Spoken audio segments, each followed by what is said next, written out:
Such beautiful liturgy you all create here together. Oh, the metta meditation was perfect. That was so lovely. Thank you.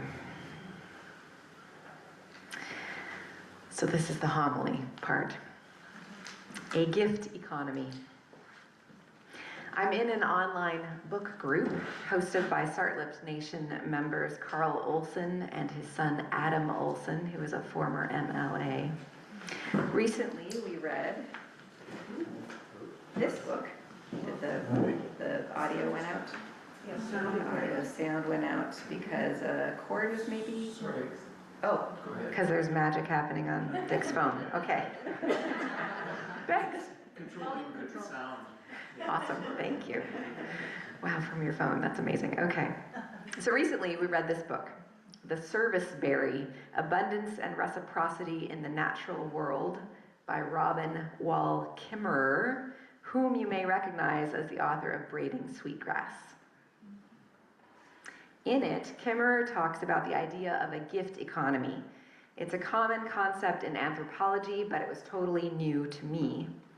In contrast to a market economy or bartering, a gift economy is a system of exchange in which valuables are not sold, but rather freely given without explicit expectation of receiving money or other goods in return. As a scientist and member of the Potawatomi Nation, Kimmerer's insights are shaped by a relationship with the natural world. It begins with seeing food, for example, the berries she picks, as a gift. They are service berries, also known as Saskatoons. She writes, quote, "The abundance of berries feels like a pure gift from the land. I have not earned, paid for, or labored for them. There is no mathematics of worthiness that reckons that I deserve them in any way. And yet here they are, along with the sun and the air and the birds and the rain. You could call them natural resources or ecosystem services, but the robins and I know them as gifts. We both sing gratitude with our mouths full." End quote.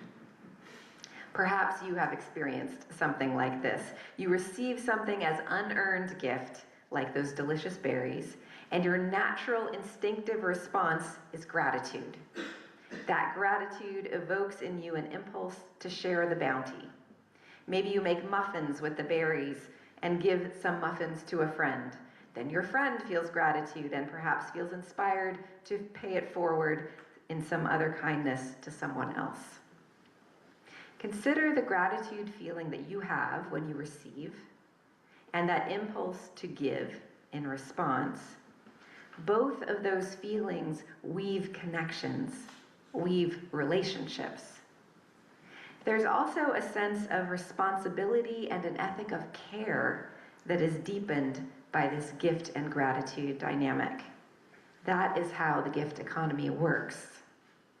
Kimmerer asks us to consider the difference between a toque we buy in the store versus one that was hand knit by a favorite auntie. Assume both are the same quality, assume it's a color you really like. The two toques are the same, but your feelings about them may be different. If we purchase the toque, we pay money for it, then we own it. There's no relationship, we just own an object. When a favorite auntie knits a toque for us as a gift, the toque becomes a tangible reminder of her care for us. It gives us a sense of belonging. And we thus naturally want to take extra good care of that toque. If it gets a hole, we might mend it rather than throw it out or replace it with a new one. A thing that is purchased and owned becomes more disposable than something that is given and attached to relationship.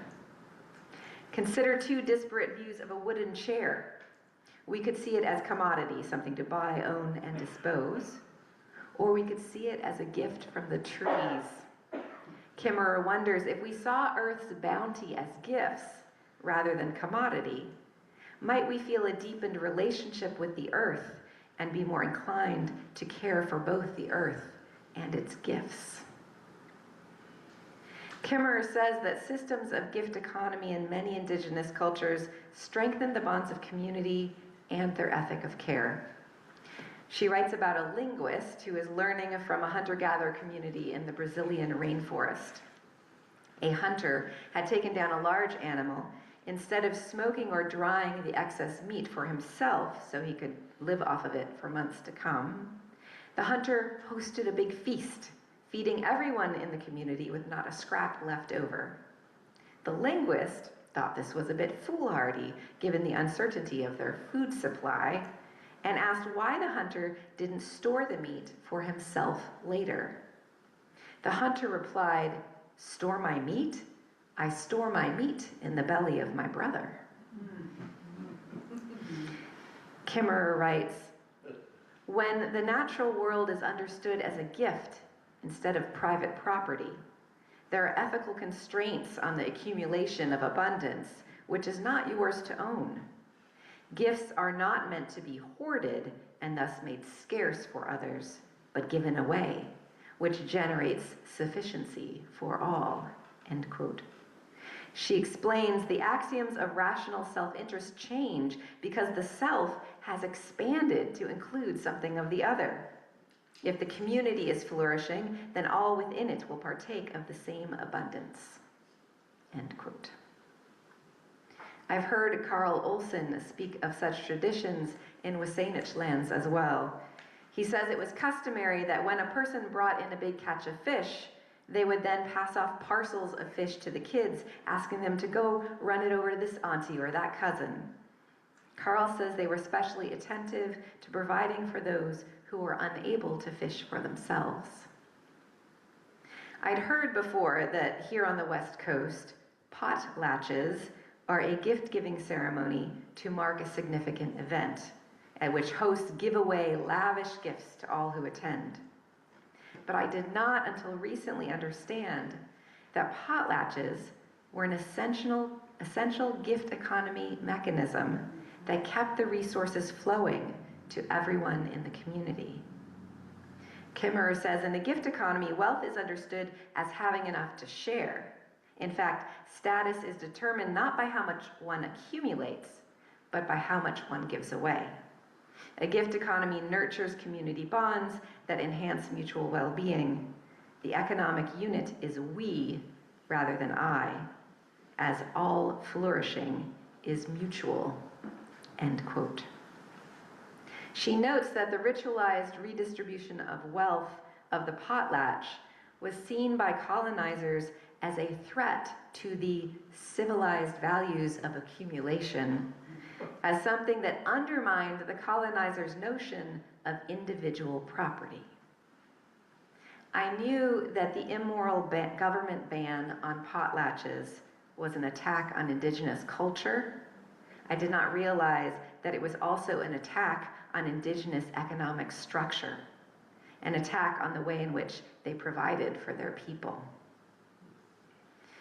Notice that in this model of the gift economy, the giving is not done out of obligation. The giving is done out of gratitude and joy, a sense of, I feel lucky to have what I have and I'm happy to share. And there are no strings. No one is tracking the gifts that they give out so they can get something in return. The gift givers are not putting obligations or expectations on the receivers. This sensibility was echoed by Carl and Adam Olsen. Carl said, "If you are expecting something back, it's not a gift." All of this learning made me wonder about my own ideas about not just giving and receiving, but the very idea of ownership. I wonder, to what degree do I cling to my material possessions? To what degree can I hold them more loosely with an open hand? I remember when I was a kid, my mother said once that she felt like she's just a temporary steward of the things in her possession. That struck me at the time. It seemed kind of countercultural to all the materialism I saw around me. Buy this, own that, get the latest, greatest gadgets and goods. What would it be like to think of all of my possessions as being temporarily in my keeping, perhaps, but not really mine? The book made me think about the concept of ownership. It also its link to entitlement and control. Kimmerer talks about how we have an attitude of, I should have what I want when I want it. With food, for example, she observes that in traditional indigenous culture, the people would go to gather and hunt food where it was and in the season it flourished, rather than what we do now, expending all those carbon miles to force the food from around the world to come to us. She writes of indigenous ways, quote, instead of changing the land to suit their convenience, they changed themselves.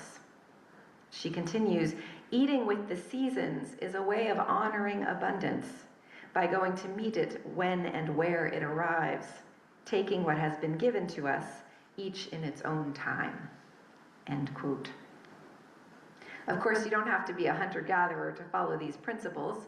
Many of you likely already support the Eat Local movement in all its various forms, farm stands, farm-to-table restaurants, choosing your groceries with the signs that they're grown nearby, raising food in your own gardens.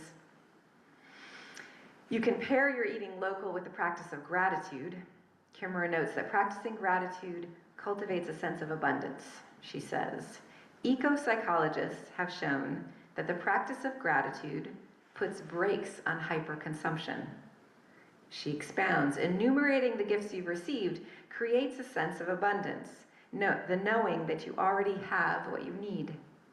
Recognizing enoughness is a radical act in an economy that is always urging us to consume more.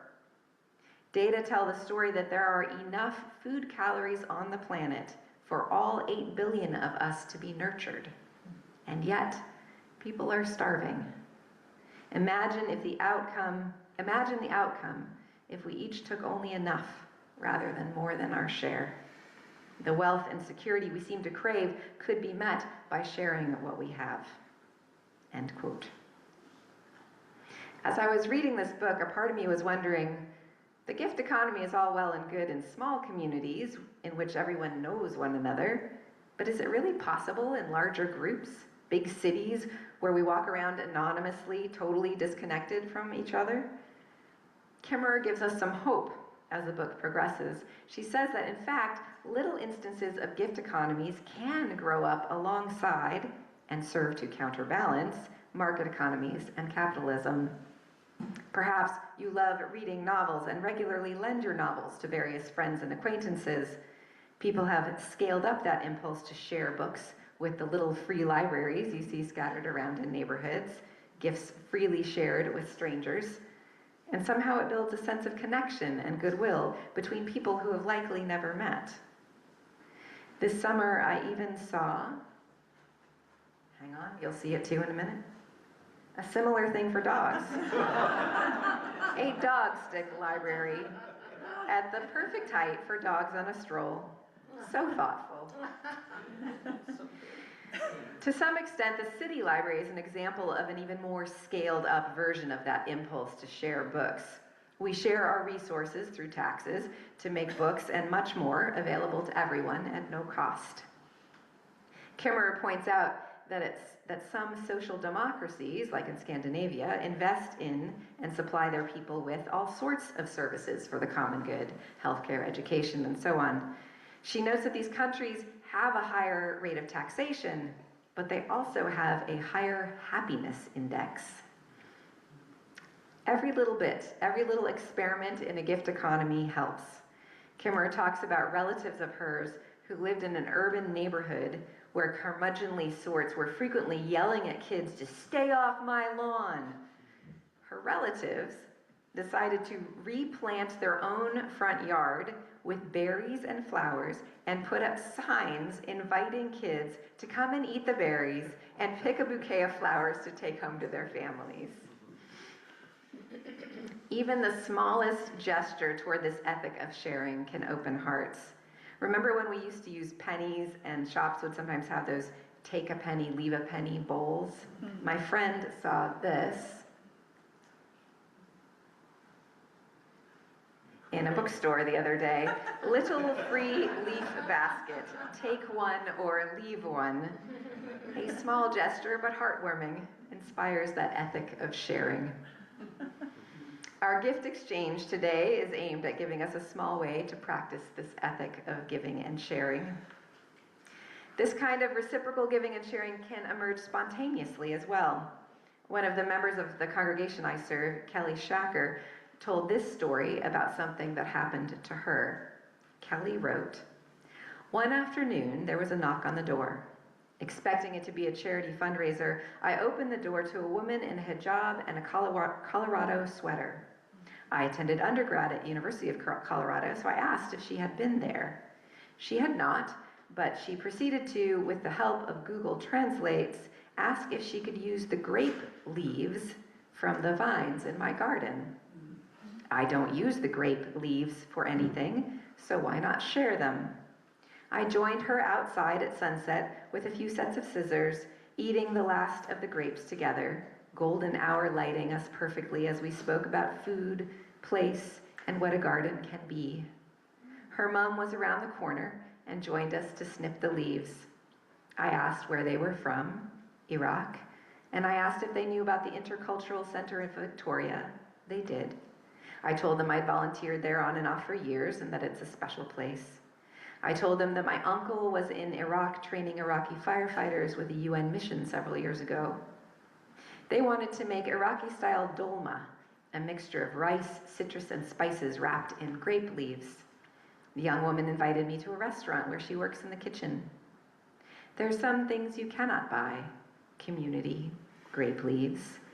I thanked them for stopping, for knocking, and for asking. I cut a posy of flowers for them to take with the grape leaves. 4 or 5 weeks later, they returned with a plate full of dolma for my family. We all tried this new taste, and more than our palate expanded. They clipped more grape leaves. I gave them some honey from a neighbor's hives and connected them to her if they wanted more in the future for baking. I hope my family sees that a garden produces much more than consumables, but on another level, community, ideas about others and our place on the land, be that land in Iraq or right here on Vancouver Island." End quote. There are ways to advocate for gift economy principles on a systematic level as well. If you're interested in sharing resources as an act of reconciliation and feel grateful to live in this beautiful place, you could look into some of the options for giving in gratitude to the original stewards of this land. Some people think of it like a voluntary rent or tax payment. If you live in the city of Victoria, you can contribute to the Reconciliation Contribution Fund.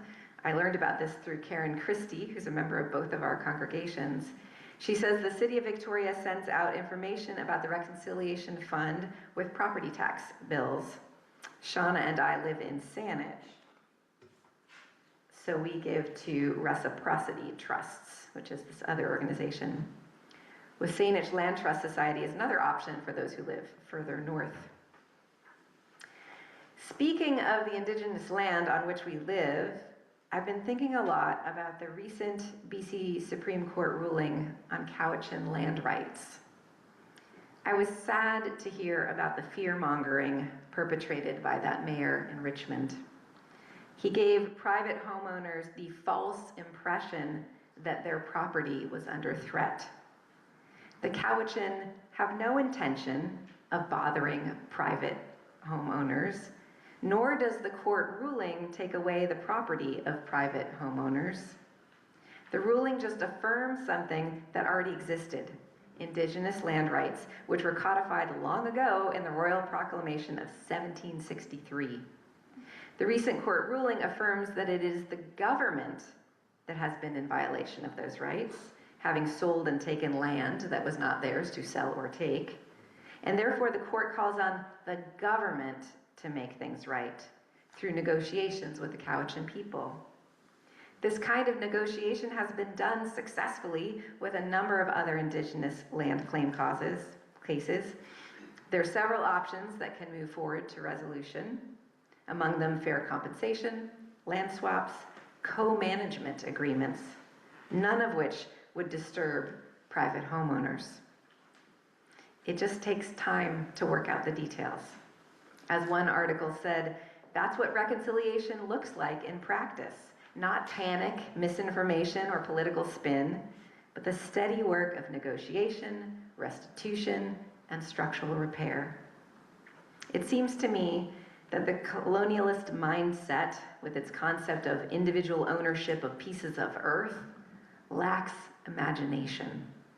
And that lack of imagination leads to a sense of scarcity and fear that separates us from one another. Coast Salish people had sophisticated, complex systems for sharing the use of land and water, so that all the communities could harvest and hunt what they needed as they traveled with the seasons. I wonder what we could learn from the Coast Salish view of land and water. Not something to be owned and exploited, but something to be shared and cared for. I am nowhere near having all this figured out, how to transform our culture into a gift economy, how to share the land and its bounty so that everyone has what they need. But I'm interested in all the ways we can lean in that direction, how we can lean away from consumerism, ownership, individualism, and scarcity, how we can lean into gratitude, sharing, relationships of mutual care, and abundance.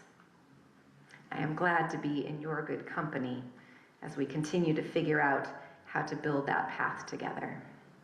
So may it be.